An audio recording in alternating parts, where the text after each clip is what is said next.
our institute is locked down. Okay. Right. And in the 11th hour, our Yeah. director has permitted them to Right. refill. Mm-hmm. Okay.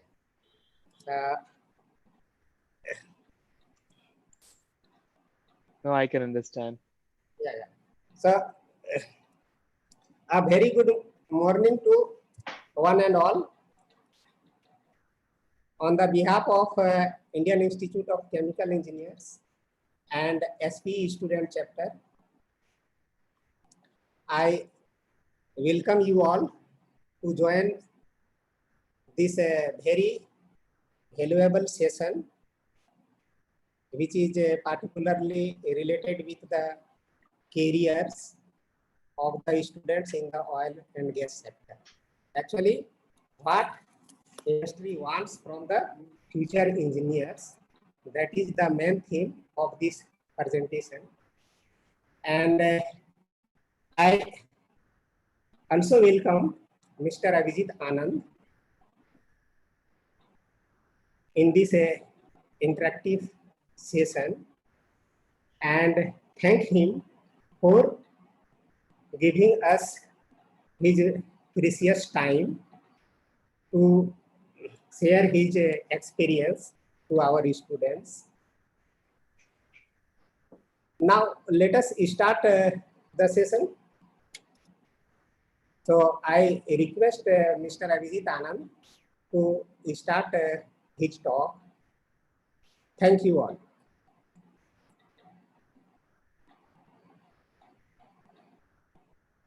Hello.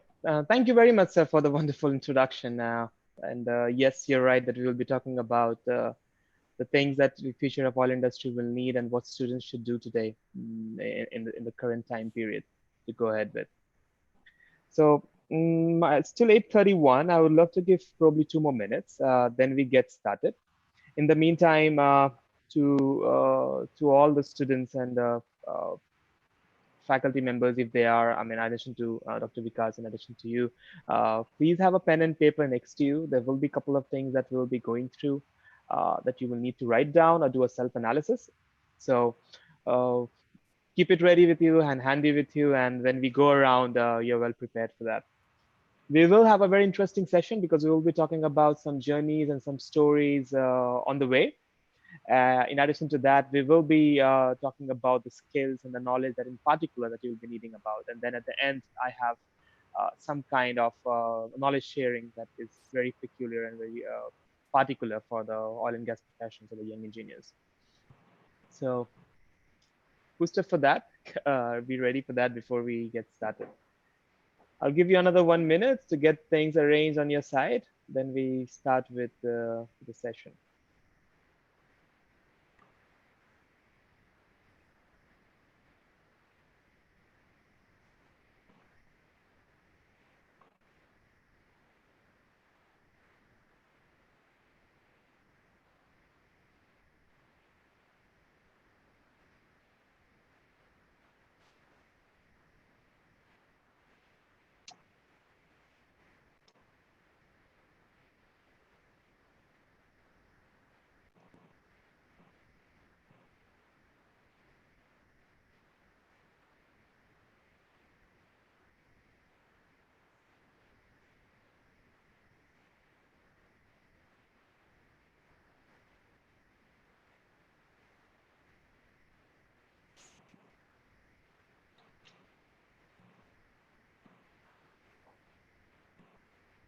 Okay, so good morning, everyone, again. And I think now it's time that we get started.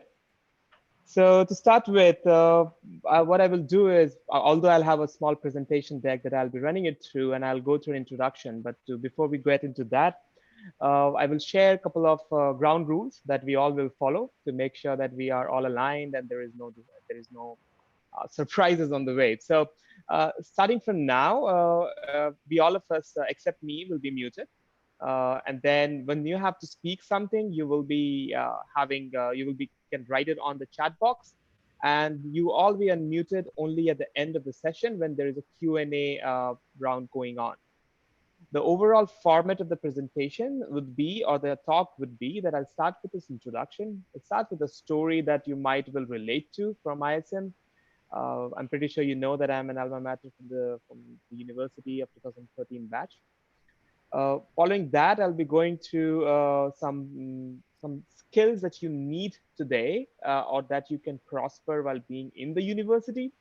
Following which, I'll go into the oil industry update and I'll talk about some skills that the future of oil industry will need from its future leaders.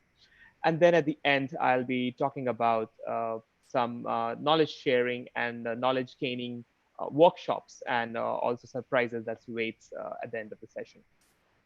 So this will be the entire format.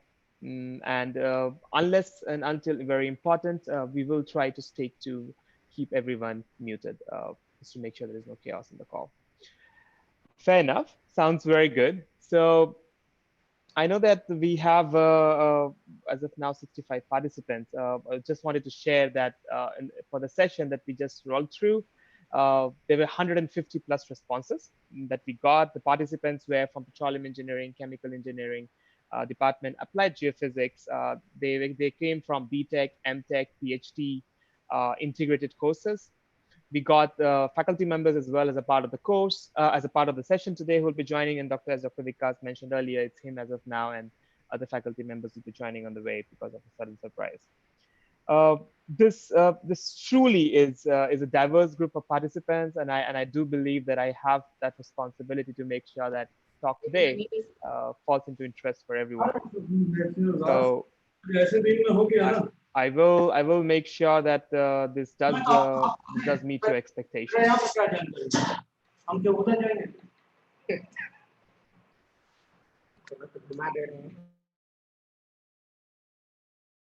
Okay, perfect. So there's Dr. Vikas and hello, Dr. Naya. Good morning, and it's been a very long time that we have not been in touch.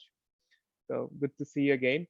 Just to know that, sir, both of you are muted at this time, but if you want to speak, just let me know. I'll unmute you so that if there are any disturbances, they don't come in through. Perfect. So to start with, what I will do is I'll share my screen. You must all see my screen, and unless any issues, let me know on the chat box. And that's where we'll get started on the stories.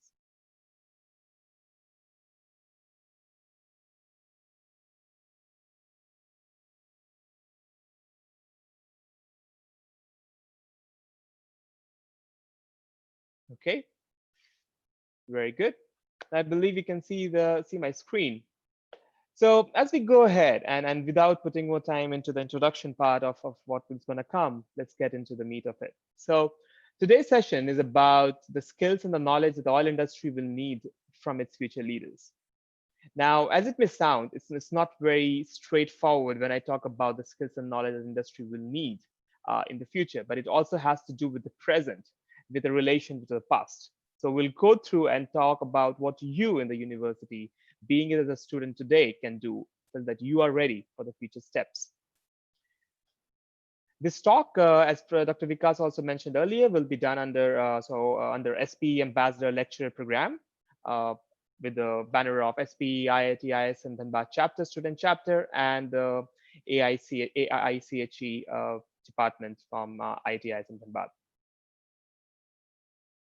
Before I move into that, I'm pretty sure a couple of you know me, many of you won't. So just to give a brief introduction about myself, I'm a 2013 batch graduate from IIT ISM Dhanbad in petroleum engineering. The overall vision that I see in my life is about optimizing human capital so that I can make more fulfilling and productive lives. So all that I do in my professional career and also my passionate and my other adventures, initiatives that I've taken revolves around this vision. I'm passionate about reading, adventure sports, speaking and writing. You name my adventure sports and I've done it, be it skydiving, bungee jumping, scuba diving, just name a few. And one of the best that I love is my triathlon, which I did in 2018 in the New Delhi. My projects outside of professional work include Sarthak Mentoring Program, which is a non-profit program for underprivileged children from disadvantaged backgrounds, which runs across India, and it's been running for the last 3 years, and we do life skills mentoring for the kids. In addition to that, I am the lead editor for SPE, the Way Ahead Young Professional magazine, and I'm also the SPE Ambassador Lecturer for the SPE Ambassador Program.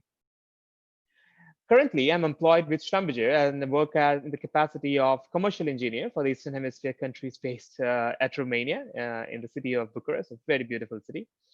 And my, my, my, my overall work revolves around leading the businesses and defining the businesses for Schlumberger by getting into profitable and equitable growth across different across different companies, and bringing more value for the company by putting a win-win proposals for both the client and Schlumberger. Overall, in the past 7 years, or maybe 8 years after I graduated, and by the time I was graduating, I've impacted lives of over 10,000 people across 15 cities and 7 states in India. And now I'd say it started up in Romania as well. So it's been 2 countries now.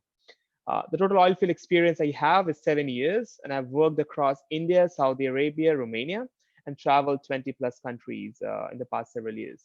So just to define who am I, you can call me a mentor, a guide, an explorer, a productivity hacker, because you will see me, and if you follow me on LinkedIn or Facebook, you will see me writing on positive things and productivity and efficiency hacks, or the life lessons that you can incur as a student or as a young professional. I'm pretty sure that by the end of the talk, you will have it very interesting and takeaways from this talk today. Before I get started into the meat of it, and I wanted to talk about a brief story. So a story regarding basically a person who came to IIT Islamabad in the year 2000. And then when he entered the college, he was among the bottom 10% of the batch, right? Just because of how he got into the college and the examinations before it. And he came from a very remote town from the state of Bihar. And I know pretty of you know Bihar because you're studying in Jharkhand. It is not one of the most developed states in the country.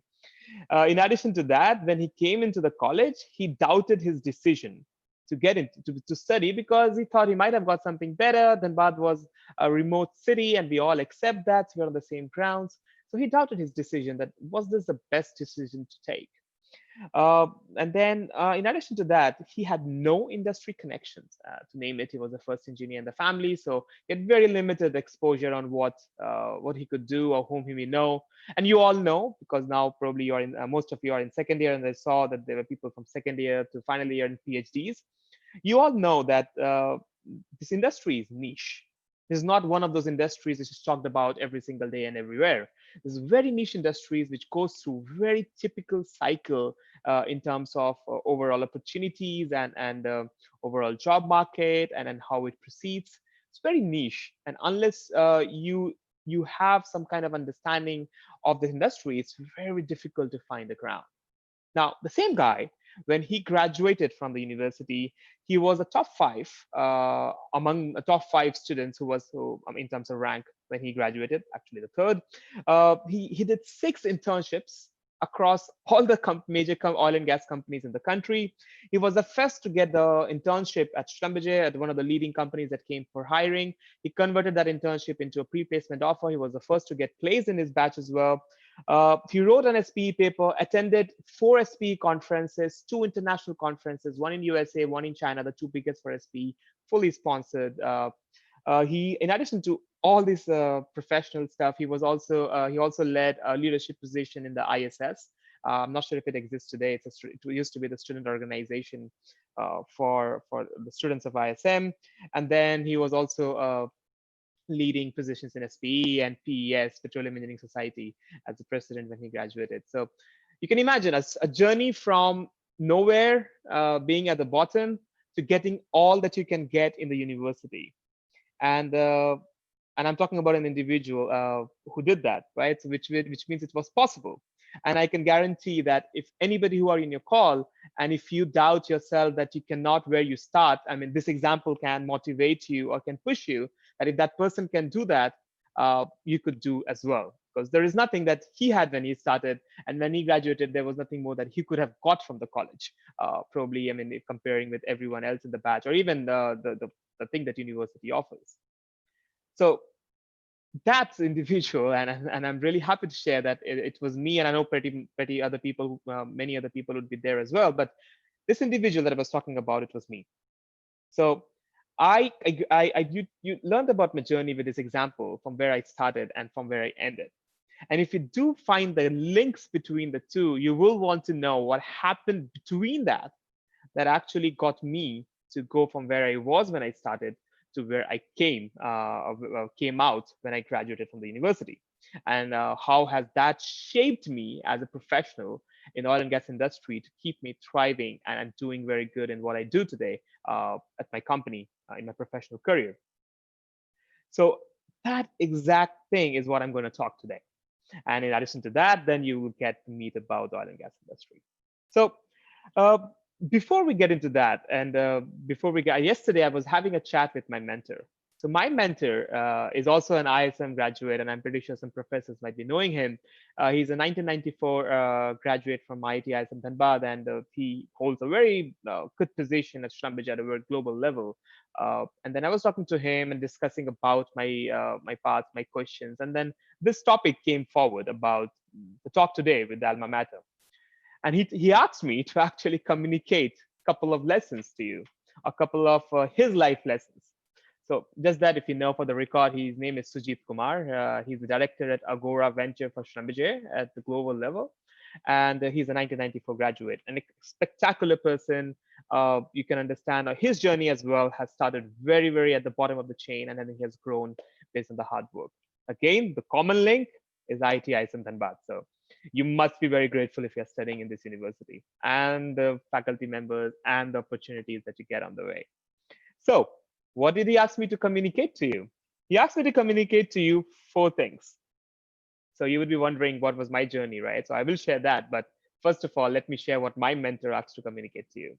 Number one is fear of acceptance. So most of us, when we come from different backgrounds, we always have that thought. And to quote in Hindi, and I'll translate as well, "Log kya kahenge," right? Which means what will other people say when I do this particular stuff? And that comes in your head mostly, and more importantly, if you have not led any important positions previously before you came to your university, or you were not very confident, you were an introvert, or you were more confined to yourself, or your social circles were small, this kind of feeling is deep ingrained. And this helps, and not helps, it stops you to actually do what you want to do. So fear of acceptance stops you from becoming what you can become. So that's number one message that he communicated to me, that a student should know that there is nothing called as fear of acceptance at the stage that you are in today. Two, explore life as a journey. So when he grew from where he was to university and to where he is today, he talked about to me about the challenges that he got on the journey, when he was lost, and then when he got the light. Not every time you win, and not all the losses are meant to be the ultimate losses. So there will be times when you're down. There will be times when the industry will look like completely bleak, but you have to know that there is a bright sky above the clouds, right? The clouds come, they're temporary, and then they go away. That's exactly what we want to convey here. Number two is life is like a journey. You need to explore it, not as a definition in terms of some checklist or in some sort of predefined version. To give you an example, when you go to travel places, do you go to a new place to get surprised, or do you go to a new place just because you know everything about it, right? You explore, you go to explore, and that's exactly what you need to do with your life. When you are proceeding in your life, you try to explore it. That was the second lesson that I got from him. Third was, and again, this is for everyone from every background, doesn't matter where you come from, doesn't matter where you want to go, and doesn't matter where you stand today, and that is, you are in your own time zone.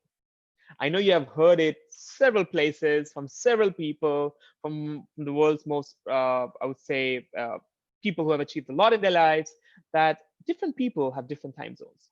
Some people achieve early in their lives, for example, Mr. Agarwal from Oyo or Mark Zuckerberg from Facebook, while some achieve it quite late in their lives. Take it, for example, the founder of KFC. So it is completely a different trajectory to which direction you're heading to. And your direction is your own life journey and your own time zone. So never fear about where you are today and where you can go. You have nothing lost in the past, and that can only empower you. The lessons of the past can only empower you for the future. That was number three, you're on your own time zone. Number 4, take the first step, right? There's a lot of things going in ahead. And that's very relevant because after this presentation as well, I guarantee 70 to 80% will just take the notes and forget about it. While the other 20 to 30% will actually take notes and take actions towards the first step of changing themselves or learning what they learned about the industry or what they should do today as a student or as a researcher or as a faculty member. What you get today, you will try to implement yourself. And that why the reason why you will do that is because of one single thing, that you're a person who loves to take action and you want to improve whenever you are. And that's probably, to me, is the single most reason why somebody succeeds and why somebody gets stuck, is because people who succeed have that kind of mindset in their head which says, I want to achieve this. And if I want to achieve this, I'm going to do anything. But in order to do anything, what you need to do is take the first step. That was the 4 lessons that I got from him. And just to summarize, he said, fear of acceptance, get rid of it. Explore life as a journey. Do exactly like you do in tourism. You are in your own time zone. Never worry about which direction where you are today. It's all about which direction you are heading and what you've learned from your past. And number 4, take the damn first step. Go ahead and take your first step. Take action on what you learned exactly even from the today's session. So these are the 4 lessons that I got from my mentor and I wanted you to know as a part of the session. Now, if I go back and I talk about my journey, I'm pretty sure that a lot of you would be interested in knowing that. So if I talk about my journey and what changed or what are the skill set that I actually employed in order to make sure that I was in the right direction and I was moving forward, I would summarize it in 6 simple steps, right? Or 6 simple skills that I actually did. Now, I'll give examples as well when I talk about the 6 skills, so that you, whichever direction or whichever branch you are in, you do understand that what you can do at your own level. And remember, entire session, when I talk about the future skills in the oil and gas industry, I will be very much pivoted against actions, right?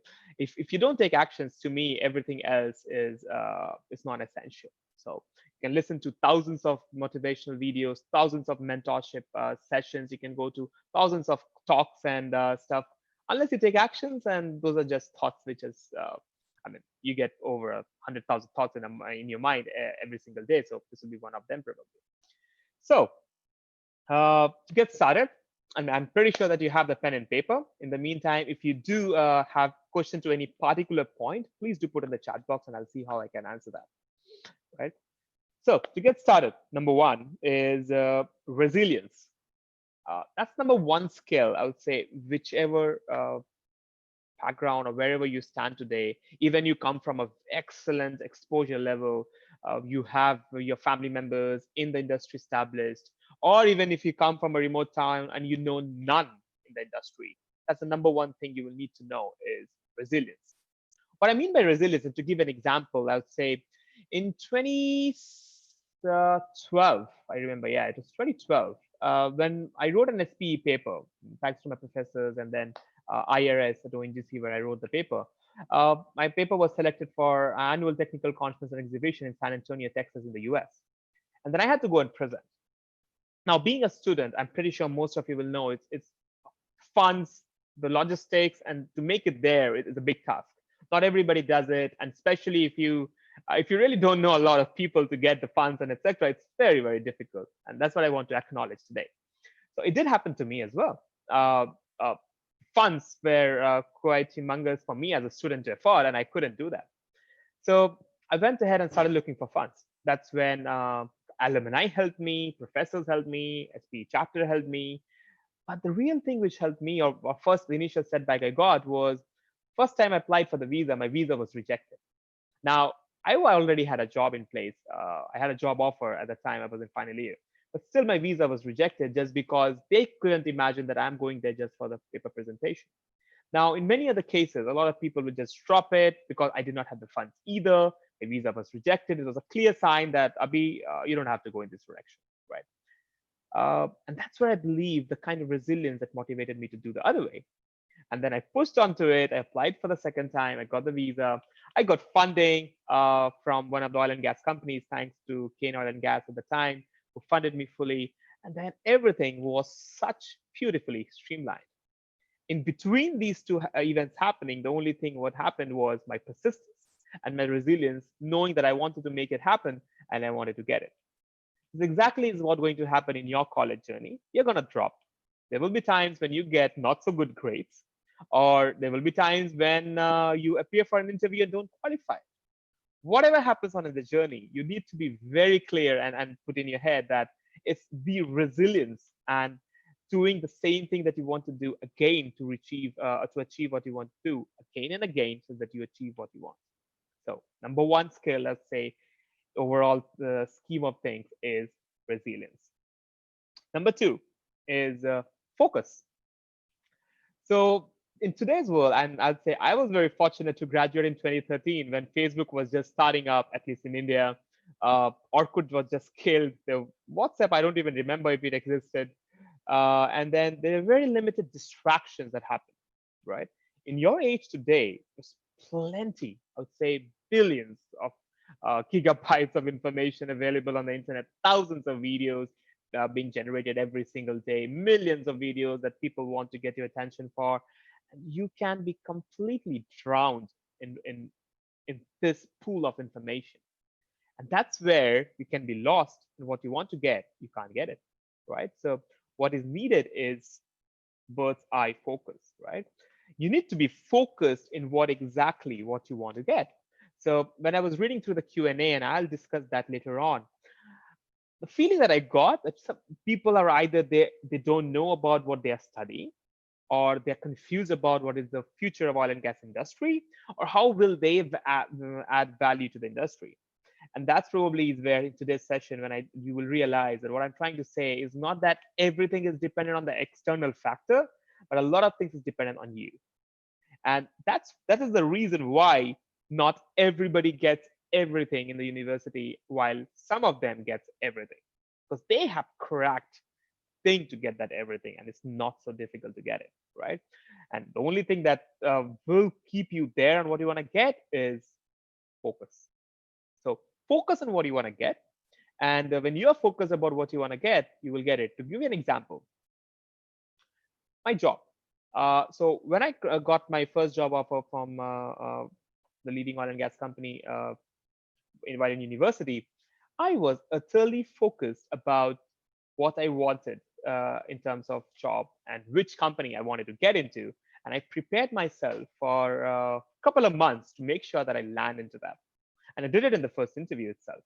Now, for me, and if you are coming from the same mindset that I came from, or even if you don't, if you are quite nervous about what's up in the industry, first thing that you need to keep in your mind that you need to keep acting and know and be focused on what you want so that you can prepare yourself on what are the things needed. So I kept my focus pretty clear on what I wanted and prepared myself throughout the journey to make sure when that opportunity came in, I'll be the first one to get through. And that's exactly what happened to me. And I know a couple of other individuals, successful individuals who did exactly the same. I know people who just dedicated 6 months to prepare for only one company, and they learned a lot of things just to make sure that when they come for the interview, they probably know more than the entire batch, right? And that's what, as an interviewer, when I came, for example, in 2017, when I came to ISM Dhanbad for recruiting, I had that thought in my mind that when I am interviewing a candidate, how better prepared is the candidate uh, for the interview? What is the homework that he has done? And you can only do that when you're focused about it, right? That's number two, is focus. Number three is action. So this is the most underrated and the most important aspect, I would say. And the reason why I put it in skill is because it's something you can learn. It's not something that comes ingrained in you and that's by birth and that cannot be changed. It's a skill that can be ingrained. So, and that is taking actions. What I mean by taking actions is great that you learn a lot of aspects, right? Great that you learn a lot of technical aspects. What exactly are you doing with all that you learn to implement it in the real life problems and challenges, right? Gone are those days, and I'll say I was fortunate enough to born, not to born, but to graduate in a decade when industry was quite conventional, was looking for knowledge, and was looking for people who knew stuff and got in. Today, the industry are looking is what industry is looking for is practical problem solvers. So all the knowledge that you have got, how do you convert that knowledge into actual solutions for the industry?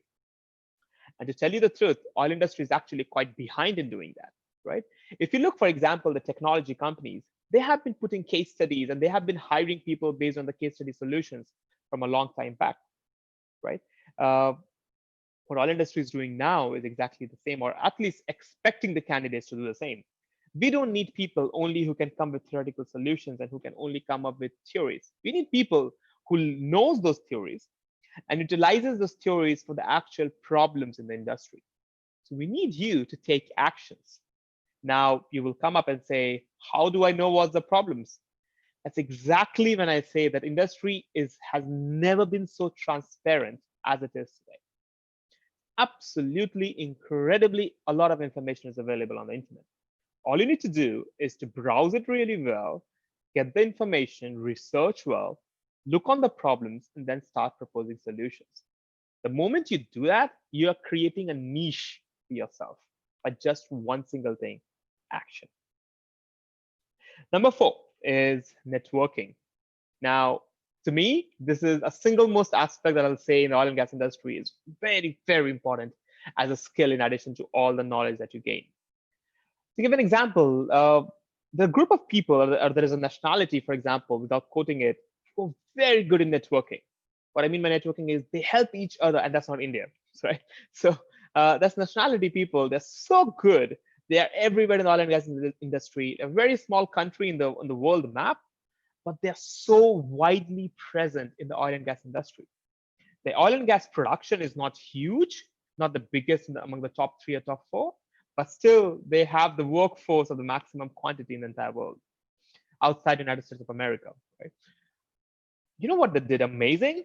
They did amazing with the skill of networking. Whenever somebody is doing something good, they share. Whenever somebody is doing something, they contribute. And whenever somebody is trying to achieve something, they add value. That's the kind of networking I'm talking about. I'm not talking about networking where you send a LinkedIn request and you say hi. I'm talking about a networking where you send a LinkedIn request, say hi, and you say, by the way, I just saw that you're doing this. Can I add value to your project XYZ? I saw that you're passionate about this. I am too. Can we work together? Can we both work together on a project? Maybe I want to help you out. I know this particular aspect. Can I join you and provide a solution you for that? So that's the kind of volunteering and kind of action-oriented mindset will get you into networking relationships. Because you have to think of from the mindset of a professional. For example, me, I probably get more than hundreds of invites on LinkedIn and I accept less than 10% of it. So what happens is when I am accepting requests, I see that if this person is in my network, how he or she will be adding value to my network. If you're just there for being there, probably that's not the best interest of me or neither you, right? So in that case, you have to be very much clear in terms of what you want, not by just checking box and attendance by being in that in that platform on that session, but actually taking actions. To cite you, without quoting, there were a couple of questions in the form, the feedback form, where you said, "Will you get certificates for this session?" And I want to tell you, you won't. So the biggest certificate that you will get today is something that you take away and try to implement in your life. That's the certificate that you will have. And if you want an kind of recognition, you will have to note down this point and start acting. And if you want to communicate later on to me, you'll have to write to me and say what you implemented. A change in you is what is going to give all of us, your professors, me, your peers, a sense of satisfaction and happiness. So no certificates, but yes, if you do action, you get the sense of achievement and accomplishment. What other aspect I wanted to tell you, and that's because you will be mindful about how networking helped me in the university. It helped me land my first internship, and it helped me land my first internship through SPE e-mentoring program. That's one of the secrets I wanted to give. So e-mentoring program is one of those vaults which is underutilized and is highly efficient. Imagine you getting a mentor right from the industry who is very experienced, you knowing no one, you know no background at all. You just need the tag of ITISM there, and that's you're blessed with, or from a good university that you came from. And then all you need to do there is just pitch your mentee profile, and the mentors will be getting you on their board. The moment you do that, you have access to a wide wisdom of information and knowledge from the industry. Fifth one is upskilling. And this is where I want to tell you today that all the theories and all the courses that you learn in the university as a part of the course, and you do get your CGPA and excellent grade and marks, what you need to do is upskill yourself. So upskilling can be done by internships, virtual internships, new courses, learning about industry trends, AI, ML, and then you get yourself trenched into what industry needs, right? So that's exactly the point of upskilling that I wanted to point out. And there's never, ever a better time than to do what you than being in university. To give an example, I graduated in 2013 from ISM, but then I did a degree in law in 2016 from NUJS Kolkata, and I'm finishing this month a master's in political marketing from Rome Business School in Italy. So it's all about getting yourself in the playground on the stage with the best that you can offer at the stage, so that you can deliver the best at the stage. And that can only happen by the transformation that you put in yourself after coming on the stage. And life is a stage, right? So number 5 is upskilling. 6 is value creation. 5 years, 6 years, the number of years you're in university, it will matter at the end of the day how much value you created during the period you were in the university. And that's the way you can do that is the way you can do that is by actually volunteering into activities and by doing stuff that actually creates value in the real life of people. So off late, I was talking to one of the candidates from ISM. Actually, he's moving into final year now. He's in mining engineering. Uh, he works for Kartavya, and I was so happy that what Kartavya is doing today, and even FFI in ISM, ITISM Dhanbad. I learned that 20 plus students qualified at JEE Mains and JEE Advanced last year, which to me is extraordinary. And you all doing it on a voluntary basis without any perks other than social satisfaction. That's exactly what I'm talking about. Create value. The moment you create value, you're high on radar of the interviewers, high on radar of the people talking to you, and you create your own niche in terms of differentiation from a lot of people. Like merely putting a volunteer in XYZ or organizing an event in XYZ, what will create impact on the people reading the resume would be create an impact on the lives of 20 people by doing XYZ.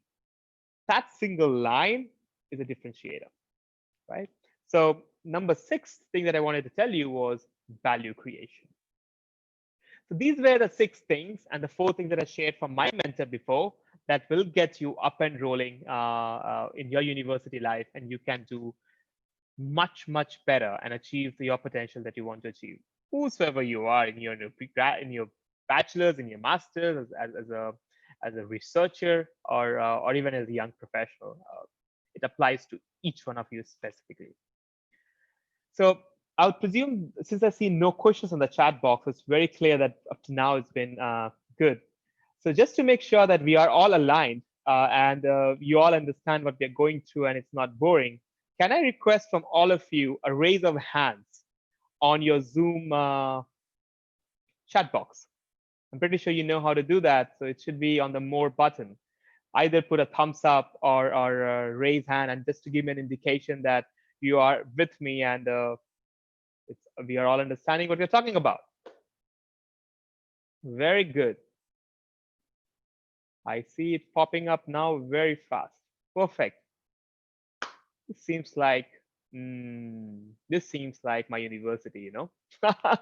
This seems like my university where I know there used to be, I know there used to be a quotation that say isamites are dynamite. I'm pretty sure it's the same. I still call myself an isamite. I love that tag more than the new tag that you have got, but and it's because of the energy and the passion that we put into on whatever we do. And if I talked about earlier in the call today that the first 6 months, I was unsure on if I did the right decision. I can tell you, after 4 years, I thought that I couldn't have taken a better decision than studying at this university, just because of the mammoth and the quantum of opportunities that I got. And I'm thankful even to the energy industry and the petroleum industry that has offered me. Good. So moving forward, what's happening now, right? What's happening now in the oil and gas industry? I know you have been waiting for this. So there is, I don't think that I really need to talk to you about what's happening at an global pandemic level or what's happening at an oil crisis level. I know there were questions on that. So to give you an understanding, we do expect the industry to pick up, and we are already seeing the trend that the industry is picking up in terms of business and activities. And unless something catastrophic happens in terms of COVID, and me being a positive thinker, I do believe it's going to go soon. Obviously, not by some magic or by some kind of switch of a hand, but switch of a button, but basically coming from science and probably vaccines that a lot of countries are testing today. When that happens, the energy demand is going to increase. And when that happens, our industry is going to be back up and rolling. So we do believe by 2021, our industry should be on its feet back again and marching forward. So that's about the industry in brief. But what's happening to people? Because I believe you will be interested to know more about the people, right? What's happening to the people? To give you an understanding, today, the oil and gas industry, just because of this pandemic, a lot of technical talent and of excellent oil and gas industry professionals had to leave the industry just because of the situation, because the business cannot support. Not that they were not great, they were outstanding. I mean, I know a lot of extraordinary oil and gas professionals who had to leave for different circumstances. So because of this, there's a talent crisis that's going to come up in 2021 at an alarming level in oil and gas industry. So people with talent, people with practical skills, people with knowledge and practical skills is what the industry will look at when it starts to pick up in 2021. To give you a level, this is a data from 2019, a bit old, but give you a perspective what happened then and how worse it could have become in future. 39% or the 2/5 of the companies in North America believe that the talent that they want is not available, or the people they want in their companies, they cannot hire them or they cannot find them. So you will believe I have a petroleum degree. You will think I have a petroleum degree. I come from the best university in the country. I have a good tag. My friend, it doesn't matter. What matters is what industry is looking for, and are you ready for that? It doesn't matter what you have got. It matters is how what you have got you can add value to the company so that their businesses go well. At the end of the day, when you are wanting for a job or a business, it's all about business and adding value and creating value in the lives of the people, right? So that's 39% in North America, and 42% in Europe, for example, say exact same thing, that they cannot find the talent that they're looking for, which means there's an urgent need for you to upskill, for you to reach the level what these companies are looking for you to create a differentiation, for you to create a brand, for you to become in the niche that these companies are looking for. And the only way you can do that is by knowing what they want, right? There is no other way you can wake up and Genie will put it on the ears and say, okay, this is what you're going to do, right? So my perspective, and that's how I quote, the future of oil and gas industry will not be written by the people who play it safe, but by the people who play it well enough to thrive, right? It's exactly what happened in the technology industry. That I believe is what's happening today in the present in oil and gas industry, and that is what is going to shape the future of this industry. We are not going to be saved by the people who think conventional. We are going to be shaped by the people who think transformational, people who take us forward, marching forward as technology industry was taken forward by the likes of Bill Gates or Steve Jobs. We need similar personalities, and that's what the future of oil and gas industry will be looking for. So you will ask me, what works then, right? I mean, what is it that will work? So I'll say, forget about the 2010s, right? The 2010 decade is gone. And I would say, probably I was there and graduating in that decade, probably things were a little bit easier for me to learn the basics and get into the job. Oil and gas industry in the 2020s is changing faster than ever. What I mean to say is, we always used to say in the 2010s that digital is the future. You will always hear in oil and gas industry. In 2020, we say digital is the present. Nothing about future, is the present. And we are probably a couple of years behind other technological industries when we say that even, right? So that's where it's changing faster than ever. Companies like Schlumberger are coming up with exemplary digital platforms which can seamlessly reduce the workforce and get the work done by the click of a finger or by the click of a button, just because they have got everything streamlined and you can get what you want by the prototypes and the data analysis that runs in the background. So it's changing faster than forever, which also means that you have to change faster than forever. Which also brings me to a point that one of the faculty members asked me in the survey that what should be the change in the BTech curriculum because of the change in the oil and gas industry.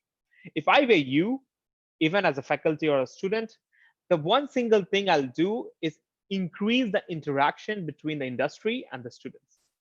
And digital medium has actually enabled them. And I see Corona, all the negatives and empathies and sympathies for the people who have been impacted. This one positive thing they have done, that they have caught everyone at your door at any point of time. You can be reached by anyone. You can reach to anyone as long as I mentioned earlier, you add value and they add value to your lives. So this unprecedented situation has created an opportunity which you can take this initiative by building more industry academia interactions. I would say, if not weekly, do it bi-weekly, right?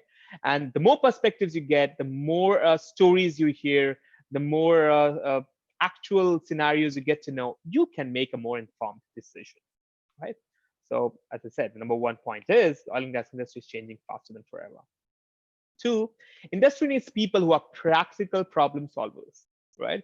I remember my days when I was in university and preparing for interviews and stuff.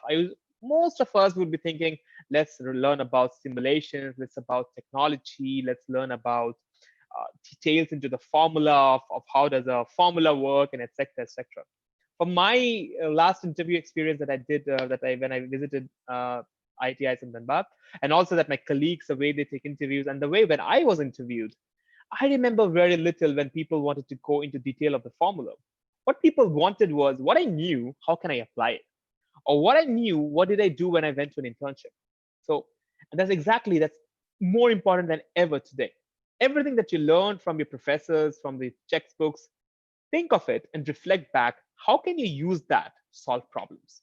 Because this industry needs people who can solve biggest problems and bring more efficiencies, bring the energy at the footstep of the people in a more efficient and a cheaper way. And that's what is needed today, practical problem solvers. Number three, industries do not need certificates, degrees, or talks. It demands action. So what I mean by this is, you don't need certificates to verify you attended my session. You don't. In fact, if I say, if you have attended this session, you will gain enough to understand that you don't have to attend 100 other sessions just to understand the simple fact. So you don't have to watch a YouTube video on motivation every single morning just because you want to watch and then people fall prey to it. What you actually want to do is learn what you learned today, for example, and in some of the videos, and try to implement it. It doesn't need more certificates and degrees or action talks. It needs action. Take an action today. And the fourth one is, it needs, while every company and industry needs people who want to follow, right? Who just wants to go there and just want to copy. Industry needs leaders more than what it needs followers today. It needs the skills that got the technology industry booming in the early 1990s and 2000s. It needs the exact same zeal, passion, and energy into this oil and gas industry to also grow exponentially. The industry can go through. So this is the four things that I believe what industry looks for, and that's what is needed from your side. To summarize, oil and gas industry in 2020s will need young professionals who are ready to roll up their sleeves to pick up a hammer and work. And at the same time, will need the same professional to light up their brain to come up with efficiency and technology-driven progress. Now, moving forward, what are the general employability skills and versus the skills that is needed in 2020s? I know you know it all, Unless you have any specific question, I will try to answer you, but just to put in brief, number one skill is communication, teamwork, problem solving, initiatives, planning, self-management, learning, and ethics. These are the general industry employability skills that you should have by the time you graduate. So think about on these terms, how and where you fare individually. But what's more important is this. So this is based on the survey conducted by AS Swift, which is one of the respectable companies in terms of surveys and such researchers, where they found out what are the 5 skills that will be very important in the age of automation in the oil and gas industry, right? So we speak to that. We already discussed we are going digital, we are changing faster than ever, and we will get into automation. So what are the 5 key skills that will be important, right? Number one, and for me, this is the most important, is leadership. So leadership is not about holding a position in certain societies or in certain organizations or in certain platforms. It's about what you do every single day. You will find leaders or people who do the work in an extraordinary way that they do so that other people want to follow them. They don't need a tag or a position. They just do beautifully on what they do. That's exactly what is called as leadership. In all that you do, whatever that you do the best so that you become a leader in that domain. I'm not sure if you have read that book titled The Leader Who Had No Title from Robin Sharma. It's an excellent book which talks about exactly this particular concept, that you don't need a title to be a leader. You don't need to be a general manager. You don't need to be a president. You don't need to be, I mean, while it generally helps and you can impact more lives, no doubt about that, but you don't really need to be that to be a leader. So industry will look for minute and the tiny steps that you have taken while in university or your journey while to the interview or as a young professional. How good or what initiatives did you take for leadership? Second is adaptability. Why adaptability? Because I mean, it's better than ever before that the industries have picked up gender diversity at an unprecedented scale. We are getting much better. People from different nationalities are also coming together to work. With the digital collaboration, you need more patience, more adaptability in terms of understanding other people and listening and having the interest to get through it, right? So that's why the number 2 important aspect the oil and gas industry will look for is adaptability. How are you put in a situation and how do you evolve out of it? So if you came from a small town, or even if you came from Delhi, for example, and came to Dhanbad, how did you adapt? Does that make a story for you? If it does, that's what we would like to hear from you. 3 is communication. Most important aspect as well. I'd say one of the most important aspects as well. You might know a lot, right? You might know an entire textbook of reservoir engineering. Unless you know how to translate that theory in a practical and an understandable and a humane manner, you could shelf that knowledge, right? So communication is a key, and you need to develop that eventually. So what happened to me, for example, when I came to ISM, I was not one of the I couldn't speak on a public stage. I used to stammer a little bit, and I was not very confident. And that's one particular aspect, if I believe, that's what I developed while being in university, was communication, both in writing emails, writing chats, and writing communication, writing introduction messages, or in public speaking. And that's where, for example, my extracurricular activities of leading student organization and then leading the professional organizations helped me a lot.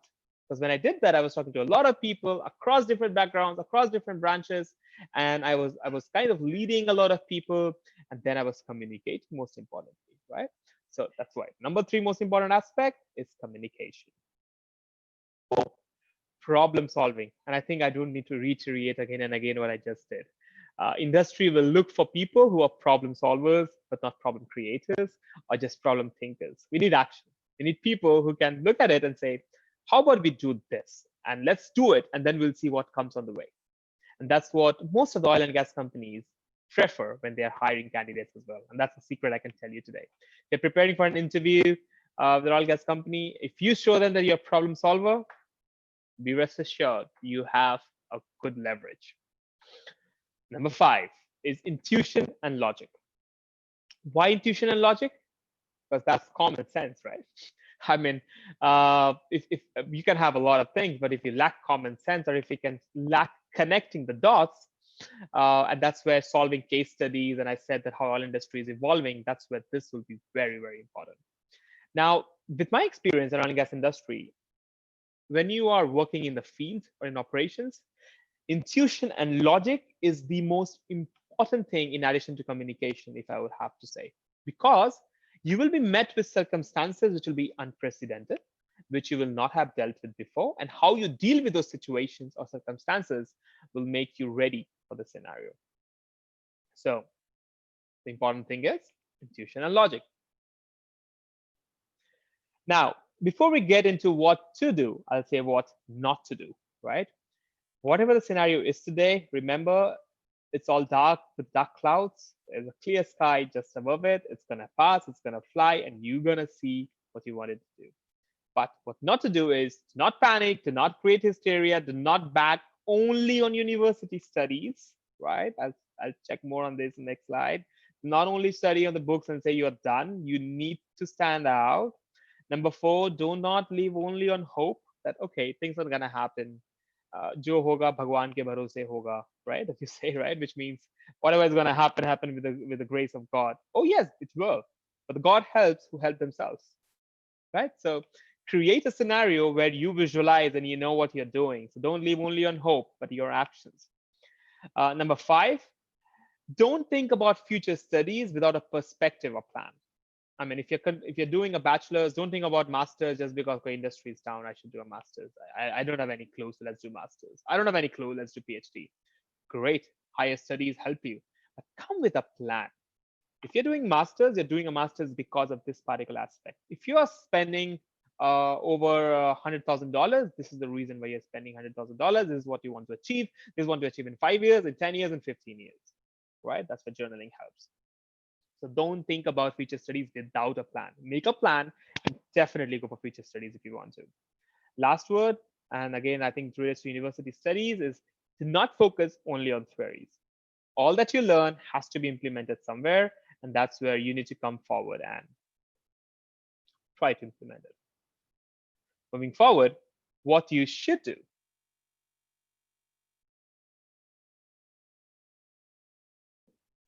Right. What you should do, come out of your being a student mode. I'm a student, right? Most of you will say, I'm a student, and then I have time. You know what? You don't have time. You have to be a stakeholder. You are a stakeholder in the game of what you have already stepped into the moment you landed into engineering and you wanted to get a job in oil and gas industry. You are a stakeholder, except to be part of the stakeholder. Only then when you can do the next steps. 2, network. Give before you ask, right? Think of adding a value to the person you want to add in your network. Only when you do that, then you will be a mutual relationship. It's not about how many people you know, it's how many people know you. That's more important. Always remember that. Build your brand. So what is a brand? I mean, there's a lot I can talk about this, but in summary, the brand is something that people will talk about you when you're not there. For example, after the talk, the thing that you will talk about me will define my brand. So the same thing with you as well. Whatever people talk about you when you're not around is your brand. How do you want your peers to know you? I mean, when you think about it, you always have to think it's about you, not them. Not that what others will think, but what you do and what others will make inferences and will try to define your brand. 4, upskill with latest industry trends, which is digitization, cloud technology, AI, ML, and data analytics. Do whatever you can, do internships, to training, and upskill yourself with the latest industry trends. Once you do that, you're already creating a differentiation, and yes, the industry is going in that direction. Differentiate yourself, which adds a lot towards building your brand, acting, and then creating a niche for yourself. Next is balance your bet. What do you mean by balance your bet? It's about taking a personal stock. Where you stand today. I mean, if you don't know so for example, if I ask you to go and swim in an ocean, there can be two things you can do. You can say, okay, give me a lifeboat and I'll swim. Or you will say, damn, I know swimming because I've swam in a swimming pool 20 feet deep. It doesn't matter up to 20 feet if it's an ocean or a swimming pool. I can definitely swim. But the only way you can do that is when you know about yourself very well, right? So take a personal stock about your life and then engage with yourself and your peers. Next is compete all in. There's nothing called as partial competing. When you are in a game, you're in it fully. So you need to accept this fact that you're a stakeholder, you're into the game. You have to level up your game so that you can compete all in. Prepare well in advance, present the best case forward so that the first case is the only case that you have to land, right? Next is work. What I mean by here is, when I was in my first training at my company, Shambhije, I met a guy in my training center in Abu Dhabi. He was Australian. And then while talking, I talked about what was the most incredible thing that you did in university. I asked him, and he said he worked for a shopping mall. So he worked as a salesperson in one of the stores in one of the malls in Brisbane.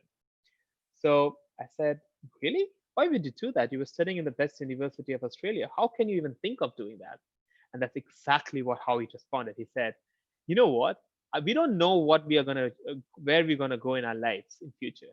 If we have done the job that can get through this, I can do any job. And he said, what he learned in 6 months doing that job is what it shapes him, what got him the job with this company, and what shapes him do what he is as a person, or the person that he is.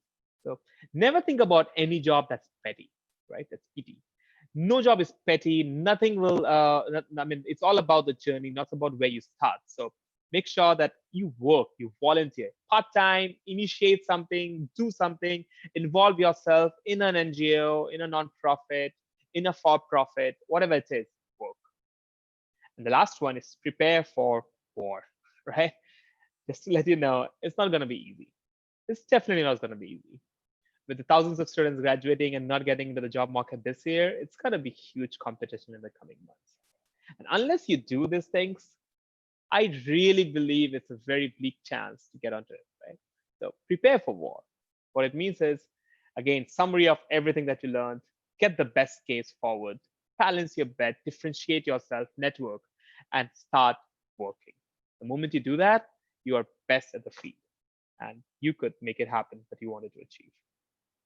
Now, before we get into Q&As, I wanted to put some questions in your head, and then I have something after the Q&As. I'll move into some other aspects that I wanted to share with you. So think about, do you have an industry-ready CV? Is the CV that you just made in the ISM format, or is it the same? So if I review a CV, how well is it? To give you a hint, and I wanted to be shared as an alumni, I wanted to give you feedback. In 2017, when I was reviewing the CVs, and I was reviewing the CVs from 7 IITs, including ISM, and then when I go through all the CVs, and in all fairness, to me, ISM format was one of the ones which had room for serious improvement. And that's a positive feedback I wanted to give you as an alumni, as a well-wisher. If I am reviewing the CVs again, I will want you guys to come up with the best case forward in your resume. So when I read through it, I can differentiate you from your peers in the college, outside the college, in the industry, sometimes even outside the industry. So think about, do you have an industry-ready professional CV? Second, what is the personal brand that you have? And I don't really need to elaborate here, but think about it and you'll get an answer. Third, how do you differentiate yourself? What is your story? So if for example, I would really urge you to go on LinkedIn and read my story, right? If you haven't read my story on LinkedIn, and while you will connect with me, I will highly recommend that you go to my LinkedIn profile and then you read the story that actually is my story. And that actually differentiates you from many of other people, right? So for example, I'm sharing my link with you here, and I'll let you read in the background, and you will be able to see that how what story is about, how do you differentiate yourself, and then which help you build your own story. Take time, click on the link, and try to review and see what story do you stand for. Next is what is your skills, right? So again, this is important as well. After all the skills that you read, what are the skills that you have? Or what are the skills that you believe that you can get into, or what you have that can help you prosper in the careers or in the future aspirations that you have, right?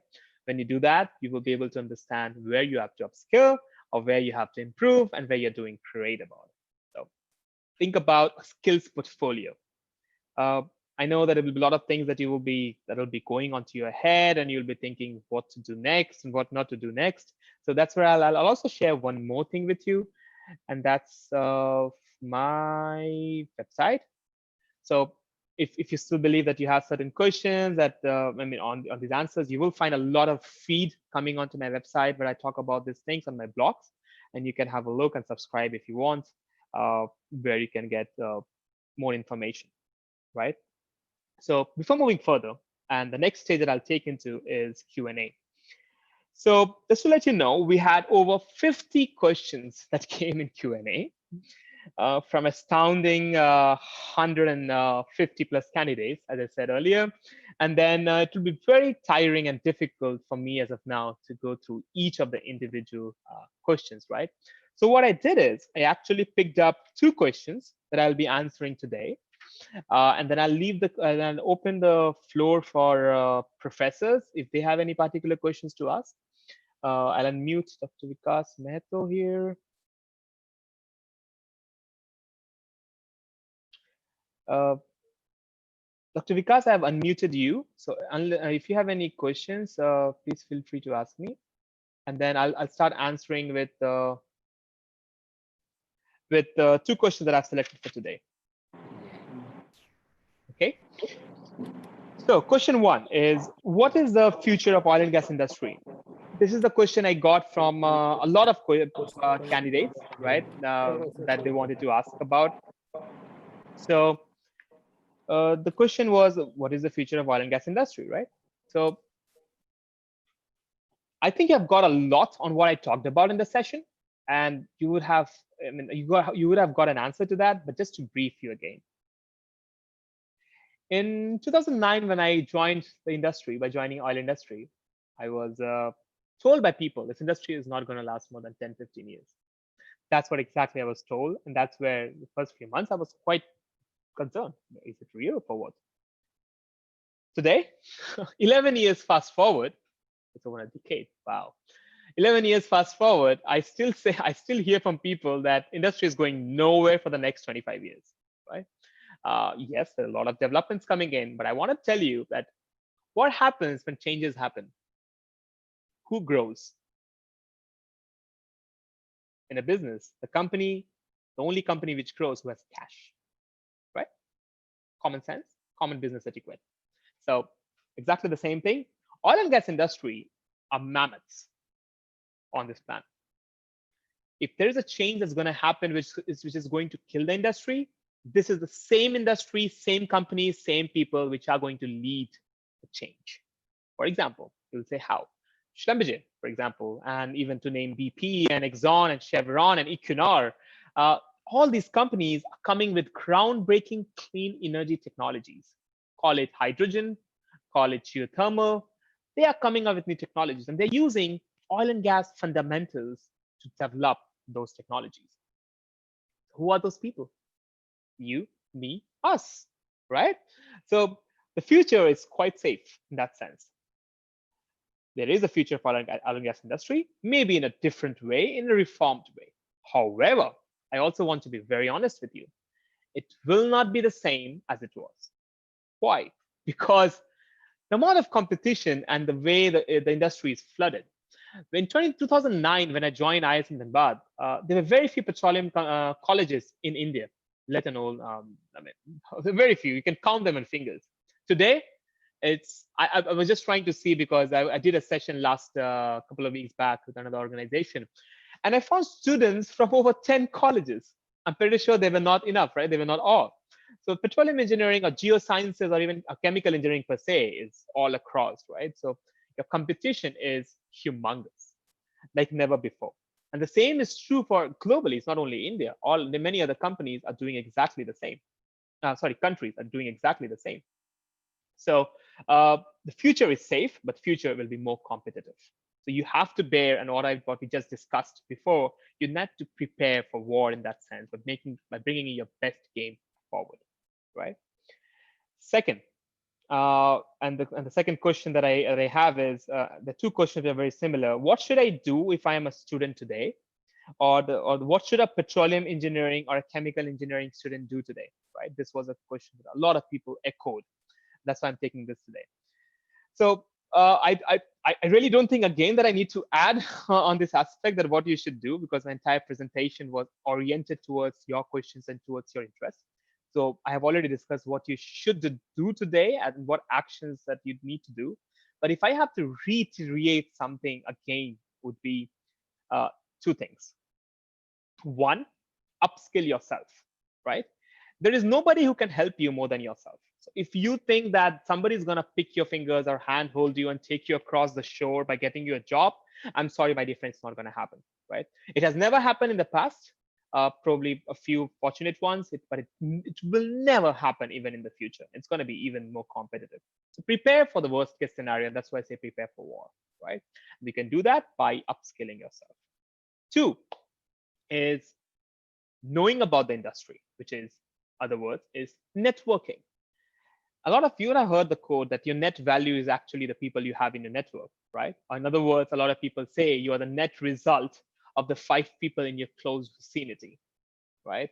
Or in other words, one of my actually ISN Dhanbad juniors from 2016 or 2017 batch taught me that any point of time, you should have people, certain percentage of people older than you, certain percentage of people same age as you, and certain percentage of people younger than you in your network. Because the older than you will give you wise decisions, will pull you up. The same people will give you the reality of the ground, and the younger one will challenge you because they are changing as fast as like never before. I have a lot to learn from you as students. As the same, I have a lot to learn from the professors. So keep these two things in mind. What you should do in addition to what we just talked about. The moment you do that, I mean, you will be bringing your game up, right? Now, I know that I have not been able to answer all the questions. So I'll let professors, I see now Dr. Ajay Mendel sir also in the call. So I'll unmute Dr. Vikas Mehta and Dr. Ajay Mendel sir, and let them talk, or let them ask me questions which can be beneficial for all the students. So Vijay, thank you very much for your good presentation. We are very impressed that what a change you have within these 7 years. You are really a leader. So you please boost up our students so that they can uprise themselves. Thank you very much, Dr. Nair. It's great And to also, hear. thank you very much for your valuable talk. And certainly, our students will be benefited, okay, with this presentation, and how they should plan for the industry.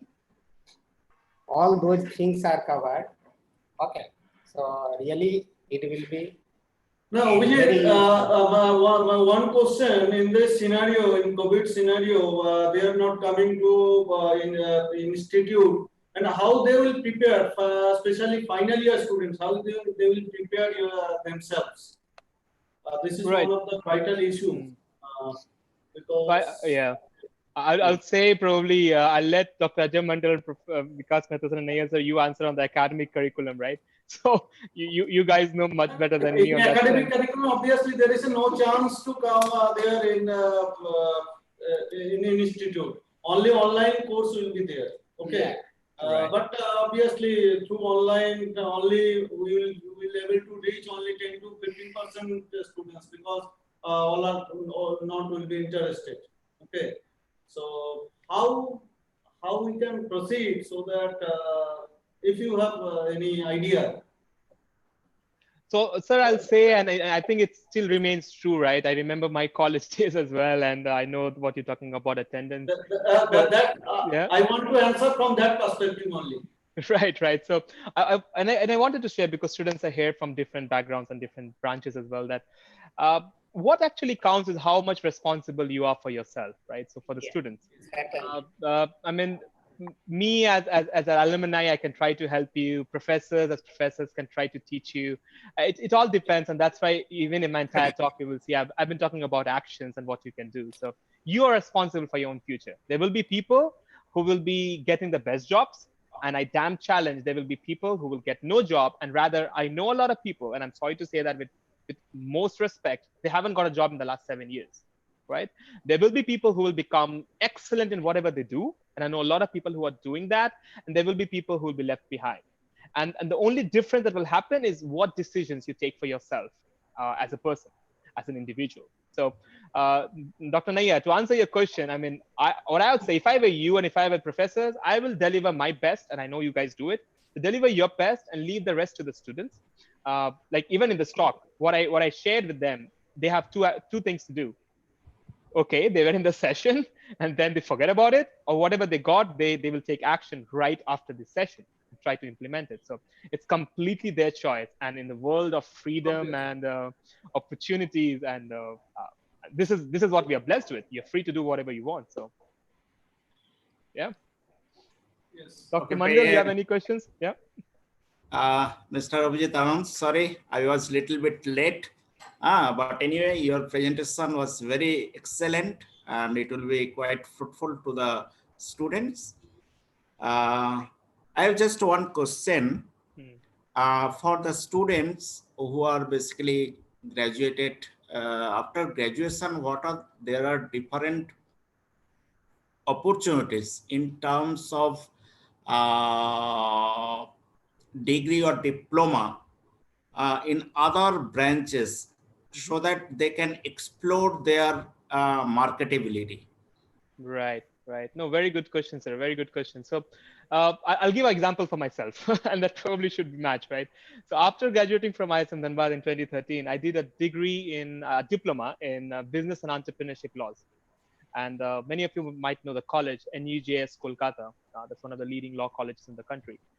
That's where I did a diploma. And the reason was that I love the contractual part of the industry. So I wanted to get more acquainted to that. And that's what motivated me to do that. After that, today I'm finishing my master's in political marketing. So I'm doing it from Rome Business School in Italy. So if I combine all these three, because a lot of people get confused on, because there are three different domains. If I look at it, you see, I've done bachelor's in engineering, which is a technical degree. Then I did a faculty of law, which actually leverages what I've studied technically into a different domain. And then now I'm doing political marketing. Political marketing has a term called marketing. So if you imagine, it's sales marketing, it's a faculty of law, and then technical degree. It adds so much of diversity now that opportunities for me opens up not only in the industry, that in different departments in the industry, but also across different industries. And that's what I will be, to answer your question more straightforward. And that was one of the things I covered as well, upskilling. Uh, even being in the college or after graduating, you have to not only think about, okay, I did bachelor's in petroleum engineering. Should I go for MS in petroleum engineering? Sure, you can, but you might also think MS not in petroleum engineering, but MS in data analytics. So you do a degree in technical and then you go something the industry is looking for. Or you do a degree in BTech in petroleum engineering and a PhD in, say, AI or ML. That's where you can combine your technical knowledge with practical applications that is ready for the industry. So there are plenty of domains. And the good thing is that the industry still values the technical knowledge, but it values even more of how you apply those technical knowledge with practical implementation, right? That's more important at any single point today, because it works as a business, and we all know how it happens in the industry. So yes, there are opportunities, and I'll highly encourage people to do that. Even if they have a job, do it by online education, and that's the beauty of what this current atmosphere has created. Good. Yeah. Okay. I see there's another question. Trending industry topic for final year project related with the situation. Okay. Uh, I think it's Krutanga. So industry topics trending, I think I don't really need to explain, just Google, you will find plenty. But what I will suggest from my experience, if you have to pitch into something, I will suggest you to pitch towards AI or ML or data analytics or big data, and use your technical knowledge of reservoir engineering, production engineering, or drilling engineering, and try to relate the two facts. You will find plenty of case studies on the internet as well, and that's what you can use to bring value. Companies like Schlumberger, Shell, and Equinor, you will always, if you go browse their websites, you'll see some competitions ongoing as well. That's when you have to take initiative. Nobody's going to come and put food on on your plate. You have to go out and search for your food and hunt for it, so that you get what you want. So look forward, get out, and then when you do that, you'll be able to get it. Right now, Abhijeet, yeah. one more faculty has joined, Dr. Suman Datta from Chemical Engineering Department. Okay, So I will unmute him as well. Yeah, just you unmute.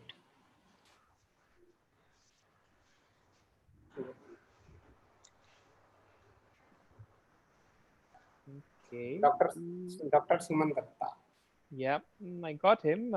Probably Zoom is not allowing me to, but he should be now.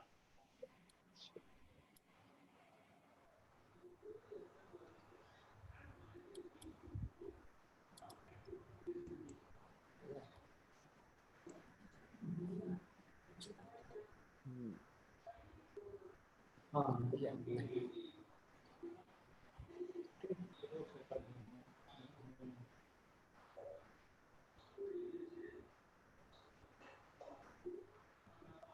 Okay, I think Zoom is having. Yeah, now he's unmuted. Okay. Hello, Dr. Suman. Good to have you here. Hello. Am I audible? Yes. Oh, it's a nice lecture, Abhijeet. I think it will give impact to our students. It's a nice lecture. Thank you. Thank you very much. Good. So just to wrap it up, and before we wrap it up, what I will do is, because I know there were plenty of questions that I couldn't answer today. So, and under the SPE Ambassador Program, I'm actually giving lectures to a couple of other universities across the world. So what I'm doing now is I'm coming with an initiative where I'll be going live every Sunday. You will be having my YouTube channel. So I'll be going live on YouTube stream, answering 2 to 5 questions, Sunday, 11 a.m. Indian Standard Time. That's a sweet time for different geographies. And so if you have questions, I will, after this talk, you will be getting an email with a Google form. Shoot in more questions if you haven't already, so that when I go on every single Sunday at 11 a.m. and you come to see me on the YouTube live, you have the answers there.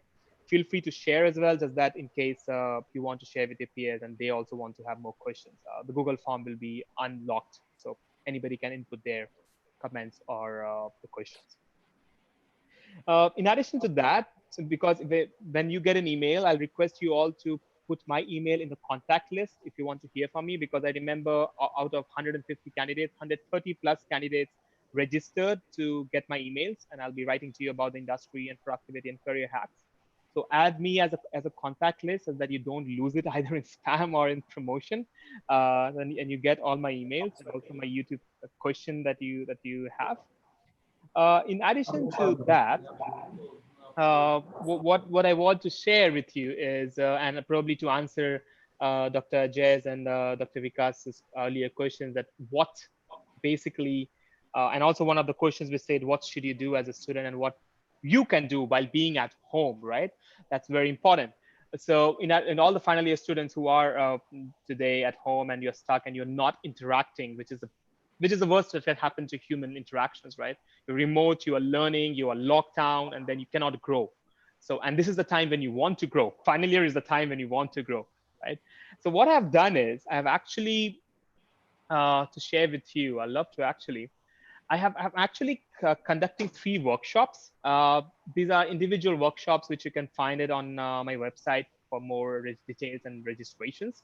And what I will do now as we speak is I will send you a feedback form as well.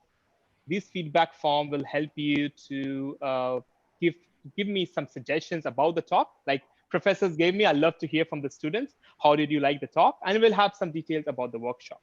So while I speak about the workshop, you can click on the link which is in the chat box and start putting it, right? So these workshops, there are 3 workshops that I'll be talking about. One is Elevate, second is Deliver, and third is Transform. As I mentioned, you can find more details on the website.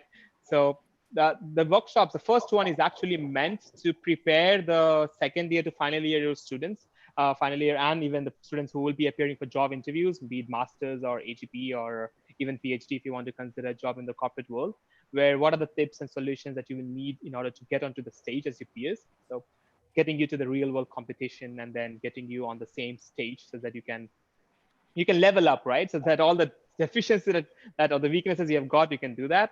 Second one is the Deliver, where in addition to getting you where you want to achieve, we will be talking about and this workshop we'll be talking about resumes, cover letters, real life interview cases. So like all the interviews, I've conducted over 200 interviews in the past 2 years. So talking about how the interviews went, what the students wanted. Because I remember one of the interviews where the student said, when I asked, what do you want to become in 5 years? And the student said, I want to be the best petroleum engineer. And trust me, I was lost because I have no clue what does a best petroleum engineer mean, right? There's nothing called as a best petroleum engineer. I mean, you can do best in your job, you can deliver some best project, but there's nothing called as a best petroleum engineer. And if you say that thing to an interviewer, you will lose him or her. So that's what in this session, we're talking about those things, and we're talking about personal branding. This will be across 2 sessions of 6 hours. And the third one is regarding Transform. This is where wherever you are, this is more of a personalized session where we will have only up to 20 candidates, and one-on-one session where in addition to the talks that we had, we can talk one-on-one and be coaching, and this will go across 4 sessions and 12 interactive sessions. So if you really want to pace up your game, and also that questions raised today, these are some of the things you can do staying at home, or you can decide not to do staying at home, right? It's completely dependent on you, be it studies, be it your personal development, be it leveling up the game. It's all dependent on you, right? To close the talk and to make sure that we are all connected, you can reach out to me on my website. It's abhijeetanand.com. It's also on the chat box. You can connect to me on LinkedIn. As I said earlier, when you connect to me on LinkedIn, please drop a note that you are from ISM and you joined the talk today, so that I know the reference. I'm not connecting with somebody who is a stranger. So please drop a note, and I would love to hear if you want to associate with any of my passion projects or the project that you're dealing with and you want to volunteer. Third one, if you want to listen to me about career and the lessons and what things you can improve in university and your professional work, you can follow me on Medium as well, where I write almost weekly or bi-weekly, and you'll get some insights about the industry and professionals. So this is the ways to reach out to me. I believe I added value in the last 90 minutes that you were with me, and thank you for bearing with me. I again, this was my first SPE ambassador lecture. I mean, I have done a couple of talks, but under the SPE ambassador lecture program, this was my first talk. So thank you again to Dr. Ajay Mandal, Dr. Vikas Mehta for arranging the talk, Dr. Suman Datta and Dr. TK Naya as well to be in the talk and listening to me, and all the fantastic students of IIT Azimuthanad. Trust me, when I talk to you guys, I see myself being in university. So I'm very sorry that you're not in the college for a couple of months, but whenever you are back, please use this time very well. So that's all from my side. Unless you want to, unless somebody has something to share extraordinary, just put a comment. Shouldn't be a question. If you want to give some comment about something, put me a comment and I can unmute you, or the professors, if you want to talk, you're unmuted. So, Mr. Abhijeet, how are you now? And where are you? Good question. So I'm in Bucharest, Romania, and yeah, I still work for Schlumberger in different domains now. It's been an interesting journey, even in the corporate field. So yeah, I'm good, by the way. Thank you for asking. How are you? We are fine. We are fine, but we are locked now. Right, right. We are very much locked. But okay, that is to save ourselves. It is to be Yeah. There is no alternative. I agree. Outside there is several cases of COVID. There are Right, several cases of COVID patients. Mm-hmm. Okay. So, Abhijeet, देख के अच्छा लग रहा है ये आप एक leader बन गया हाँ और एक लेकिन आपका काम खत्म नहीं हुआ ओके आपको लीडर तैयार करना है तो आपको जो जूनियर है ना okay you have to motivate themselves to become a leader okay I cannot agree more. this is I this is fully your agree with you. responsibility. Yeah, and time to time you present your experience, okay, with our students. Sure. Oh, we will try to arrange such type of lecture. Okay, when students will come or in webinar also we can arrange that. I think it's a very good way because of digital connection now, the students who really want to attend and they want to make a change, they will attend, right? So, and the good thing with digital is if you're not interested, you can drop. So there is no minimum attendance that is required, right? We may also just arrange a talk for only final year students. Only final year students because the special talk will be the final year petroleum students. So we can just communicate themselves. They must present. So how they will prepare themselves, etc., etc. They will be highly benefited. Certainly. So we'll talk. Dr. Mondal is also there. HOD, our HOD. So we may talk about that. No, great. I'm so happy to see all three of you, Dr. Vikas Mehta, Dr. Naya, and Dr. Ajay Mendel. So thank you for coming as well. Yeah, thank you all. Thank you, Abhijeet, for your presentation. Yeah. Okay, we'll be in touch with you. Sure. Perfect. So thank you again, then all the students and all the faculties. We'll stay in touch. Count on me.